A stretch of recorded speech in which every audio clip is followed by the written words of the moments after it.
নমস্কাৰ শিক্ষাগুৰু ছাৰ বাইদেউসকল অমৃত বৃক্ষ আন্দোলনত 2023 চনতে আপোনালোকে ৰেজিষ্ট্ৰেশ্যন কৰিছিল নেকি মই পুনৰ কৈছোঁ 2023 চনৰ অমৃত বৃক্ষ আন্দোলনত যিসকল আশাকৰ্মী হওক সেল্ফ হেল্প গ্ৰুপৰ সদস্যসকল হওক শিক্ষকসকল হওক বা আমাৰ যিসকলে অসমৰ যিসকলে এই অমৃত বৃক্ষ আন্দোলনত ৰেজিষ্ট্ৰেশ্যন কৰিছিল তেওঁলোকৰ বাবে আজিৰ এই ভিডিঅ'টো অত্যন্ত গুৰুত্বপূৰ্ণ অৰ্থাৎ 2024 চনৰ 1 আগষ্টৰ পৰা 15 আগষ্টৰ ভিতৰতে আপোনালোকে গছপুলি লগাব লাগিব গতিকে আপোনালোকে এই গছপুলি লগোৱাৰ বাবে বা আপোনালোকে এই অমৃত বৃক্ষ আন্দোলনত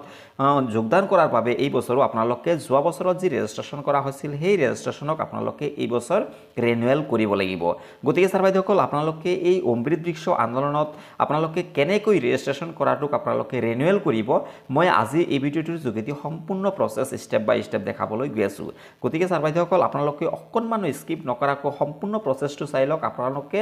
সম্পূৰ্ণ প্ৰচেছটো চাই আপোনালোকে নিজৰ মোবাইলতে আপোনালোকে ৰেজিষ্ট্ৰেশ্যন কৰাটো কথা যোৱা বছৰ যি আপোনালোকে ৰেজিষ্ট্ৰেশ্যন কৰিছিল সেই ৰেজিষ্ট্ৰেশ্যন কৰাটো বৰ্তমান আপোনালোকে ৰিনিউৱেল কৰি ল'ব পাৰিব আৰু আপোনালোকে এই অমৃত বৃক্ষ আন্দোলনত আপোনালোকে অংশগ্ৰহণ কৰিব পাৰিব তেনেহ'লে বলক আমি মোবাইল স্ক্ৰীনতে গোটেইখিনি প্ৰচেছ চাই লওঁ আৰু আপোনালোকে নিজেও কৰি লওক কিন্তু এটা ছাৰ বাইদেউসকল অনুৰোধ আপোনালোকে যদি চেনেলটোত নতুনকৈ আহিছে অনুগ্ৰহ কৰি চেনেলটো সাবস্ক্ৰাইব কৰি ল'ব আৰু কাষতে থকা বেল আইকন প্ৰেছ কৰি অলপ ক্লিক কৰি দিব যাতে শিক্ষা বিভাগৰ লগত জড়িত যিকোনো ইনফৰমেশ্যনসমূহ আপোনালোকে সদায় পাই থাকে আপোনালোকে যিকোনো এটা ব্ৰাউজাৰত যাব আপোনালোকে ক্ৰোম ব্ৰাউজাৰ বা গুগলত যাব ক্ৰোম ব্ৰাউজাৰ বা গুগলত যোৱাৰ পাছত আপোনালোকে ইয়াতে সাৰ্চ বাৰত লিখিব aba.assam.gov.in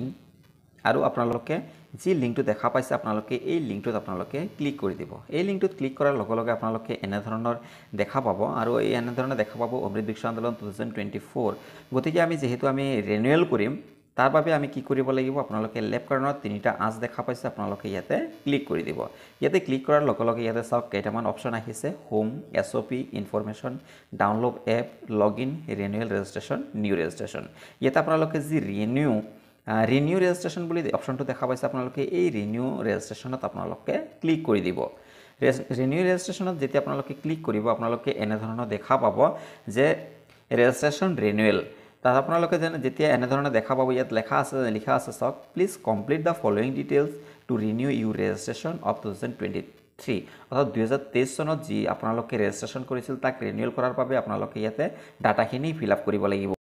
ফিল আপ কৰাৰ বাবে আপোনালোকে ইয়াতে মোবাইল নাম্বাৰটো দি দিব মোবাইল আপোনালোকৰ যোনটো ৰেজিষ্ট্ৰেশ্যন কৰা মোবাইল নাম্বাৰ আছিলে সেই ৰেজিষ্ট্ৰেশ্যন কৰা মোবাইল নাম্বাৰটো আপোনালোকে ইয়াতে দি দিব ৰেজিষ্ট্ৰেশ্যন কৰা মোবাইল নাম্বাৰটো দিয়াৰ পাছত আপোনালোকে নিশ্চয় দেখা পাইছে জেনাৰেট OTP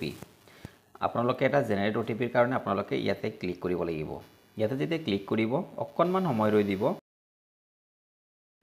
অকণমান ৰৈ দিয়াৰ পাছত আপোনালোকৰ নিজৰ যি ৰেজিষ্ট্ৰেশ্যন কৰা মোবাইল নাম্বাৰ আছিল বা যি মোবাইল নাম্বাৰটো আপোনালোকে দিছে সেই মোবাইল নাম্বাৰত এটা OTP আহিব আৰু সেই OTPটো আপোনালোকে ইয়াতে দি দিব OTPটো দিয়াৰ পাছত আপোনালোকে জাষ্ট সাবমিট যি অপচনটো আছে এই সাবমিট অপচনটোত আপোনালোকে ক্লিক কৰি দিব সাবমিট অপচনটোত ক্লিক কৰাৰ লগে লগে এনে ধৰণে আহি যাব thank you for participating last year click to renew button to enrol for this year's programme অৰ্থাৎ যোৱা বছৰ পাৰ্টিচিপেট কৰাৰ বাবে আপোনাক ধন্যবাদ আৰু ৰিনিউ কৰিবলৈ আপুনি ৰিনিউ তলত যি অপচনটো আছে আপোনালোকে এই ৰিনিউ অপচনটোত ক্লিক কৰিব দিছে আৰু ওপৰত আপোনালোকে গোটেইখিনি ডিটেইলছ দেখা পাইছে অৰ্থাৎ যোৱা বছৰ আপুনি যি ফিল আপ কৰিছিল সেইটো গোটেইখিনি ডিটেইলছ ফিল আপ কৰা আছে গতিকে আপুনি কি কৰিব যি ৰিনিউ যি অপচনটো আছে এই ৰিনিউ অপচনটোত আপুনি ক্লিক কৰিব লাগিব ৰিনিউ অপচনটোত যেতিয়া আমি ক্লিক কৰিব ক্লিক কৰাৰ লগে লগে আপোনালোকে নেক্সট এখন পেজ খোল খাব য'ত আপোনাৰ যি ৰিনিউৱেল হৈছে বুলি বা ৰিনিউৱেল ছাকচেছফুল বুলি আপোনালোকক দেখাব আৰু ইয়াতে আপোনালোকে ৰিনিউৱেল ছাকচেছফুলি এই পেজটোত আপোনালোকে দেখা পাইছে REG নং আৰু এইটো হৈছে আপোনালোকৰ ৰেজিষ্ট্ৰেশ্যন নাম্বাৰ আৰু এই ৰেজিষ্ট্ৰেশ্যন নাম্বাৰটো আপোনালোকে নিশ্চয় অনচয় কৰি ৰাখিব বা আপোনালোকে নোট কৰি ৰাখিব বা আপুনি যদি মোবাইলত কৰিছে তেতিয়া স্ক্ৰীনশ্বট এটা লৈ ৰাখিব ইয়াৰ পাছত আপোনালোকৰ এই কামটো ছাকচেছ হৈছে নে নাই তাৰ বাবে আমি চেক কৰিব পাৰোঁ কেনেকৈ চেক কৰিব পাৰোঁ যি লগইন অপচনটো দেখা পাইছে এই লগইন অপচনটো আমি ক্লিক কৰিম লগইন অপচনটোত ক্লিক কৰাৰ লগে লগে এনেখন পেজ খোল খাব য'ত আমি নিজৰ মোবাইল নাম্বাৰটো দি দিম মোবাইল নাম্বাৰটো দি আমি click here to get one time password বা OTP য'ত ক্লিক আছে আমি তাতে ক্লিক কৰিম ক্লিক কৰাৰ লগে লগে মোবাইলত এটা OTP যাব আৰু সেই OTPটো আমি ইয়াতে দি দিম দি দিয়াৰ পাছত আমি লগইন অপচনটোত আমি ক্লিক কৰি দিম লগইন অপচনটোত যেতিয়া আমি ক্লিক কৰিম লগইন অপচনটোত ক্লিক কৰাৰ লগে লগে আপোনাৰ গোটেইখিনি ডিটেইলছ আপোনাৰ ইয়াতে দেখাই দিব অৰ্থাৎ আপোনাৰ ৰিনিউৱেল কৰা যি ছাকচেছফুল হৈছে সেইটো আপুনি দেখা পাইছে তো ছাৰ বাইদেউসকল আপোনালোকে এনেধৰণে আপোনালোকৰ নিজৰ যি অমৃত বৃক্ষ আন্দোলনৰ ৰেজিষ্ট্ৰেশ্যন কৰাখিনিক আপোনালোকে ৰিনিউৱেল কৰি ল'ব পাৰিব আৰু লগতে কিছুমান যদি ছাৰ বাইদেউসকল আপোনালোকে নতুনকৈ ৰেজিষ্ট্ৰেশ্যন কৰিম বুলি ভাবিছে আপোনালোকে নিশ্চয় ৰেজিষ্ট্ৰেশ্যন কৰিব পাৰিব মই পৰৱৰ্তী ভিডিঅ'ত আপোনালোকে ৰেজিষ্ট্ৰেশ্যন প্ৰচেছটো সম্পূৰ্ণ প্ৰচেছটো আপোনালোকক দেখাবলৈ মই যত্ন কৰিম তো ছাৰ বাইদেউসকল আজি ভিডিঅ'টো ইয়াতে সমাপ্ত কৰিছোঁ আপোনালোকে ভিডিঅ'টো যিমান পাৰে শ্বেয়াৰ কৰি দিয়ক যাতে প্ৰতিজন শিক্ষাগুৰু ছাৰ বাইদেউসকল লগতে আশাকৰ্মী লগতে ICTS লগতে আপোনালোকৰ SHGৰ গ্ৰুপৰ সকলো সদস্যসকলে যাতে কথাখিনি গম পায় আৰু তেওঁলোকে সহজতে এই কামখিনি কৰি ল'ব পাৰে তো ছাৰ বাইদেউসকল আজি ভিডিঅ'টো ইয়াতে সমাপ্ত কৰিছোঁ ধন্যবাদ